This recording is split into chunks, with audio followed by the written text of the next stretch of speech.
Hello and welcome to AgLoop TV. I'm Jim Brown along with Art Massing.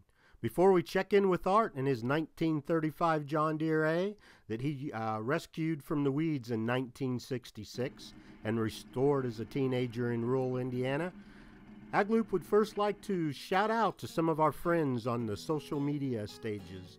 First, IndyWeather.com and our friend Bill and his network of weather enthusiasts. Bill provides local, regional, and national looks at developing weather patterns, and he shares those with folks through IndyWeather.com and on Twitter @IndyWeather. Give Bill a follow there and keep in touch with what's going on in the weather in your area. Also on the global ag scene, our friend Mike is going to be traveling to farms in the Ukraine and Russia.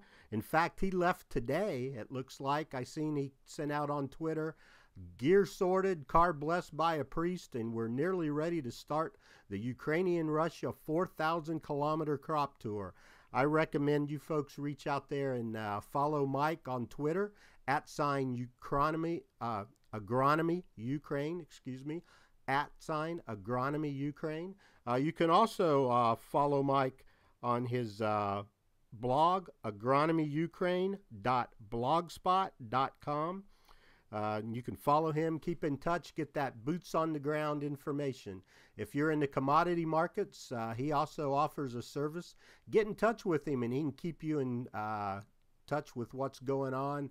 Pretty much as good as anybody out there, and that's definitely could be money in your pocket. So reach out there, follow Mike. He's a great guy and he knows what's going on in that part of the world, particularly when it comes to agriculture.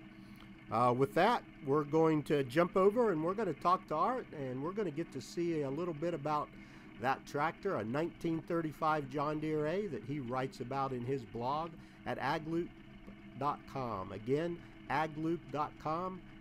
And now we're going over to Art.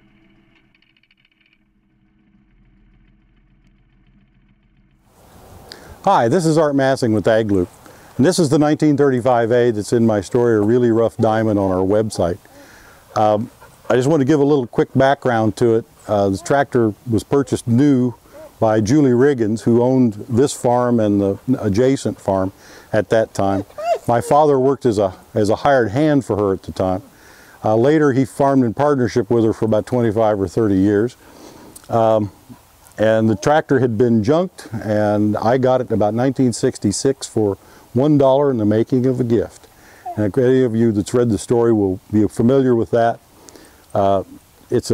She runs good. She's a beautiful example of the 1935 model days, and I'm just as proud of it as I can be. When Deere, or actually F&H, first came out with these wheels, this particular wedge goes inside and pushes out against this part of the wheel. Later, they had problems with them breaking, just as this one did. And later versions of it had the taper on this part of the wheel and pulled in and compressed the taper onto the axle. When this one broke, the only options you had were either have a blacksmith make these bands slightly smaller than this wheel, then swage them, meaning stick them in the forge and make them red hot so they'd expand, then beat them onto this hub, and then when they cooled, they'd pull everything back together and be solid. These were, I have no idea if exact year these were put on, probably sometime in the 1930s or 40s. As you can see, all these years later, it's still holding up well. The only difference is you do have to pull the thimble in just a little bit farther into the wheel to get it to tighten up to hold. Raymond Urban put these on at his welding shop, or his blacksmith shop in Max, Indiana, which is about 2.5, 3 miles from here as the crow flies. The building is still there. Obviously Raymond's long gone. He retired probably sometime in the early 80s and moved to Phoenix is the last time I heard of him. So, but he was a very, very good blacksmith. He used to sharpen all of our plowshares and do all welding for the community before everybody had their own individual welders. We've also had several questions about the type of cultivator, the model of cultivator that's on this tractor. This is a model 290.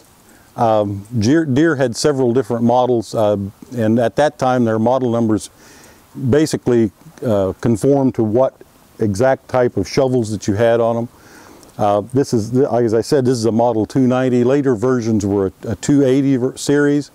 I have another 282, but you can quickly tell the difference of them. They were both two row, but the 282 has a bracket here with another rod that comes up, and the later versions of the A had a band that would similar to this that would fit up here to hold up the ends of them. Those really came in handy with 4-row cultivators because there was quite a bit more weight to pull down on them. The 2 rows had some problems with them, but most of it hung off of this main frame with a bolt through the center to hold the outside edges up.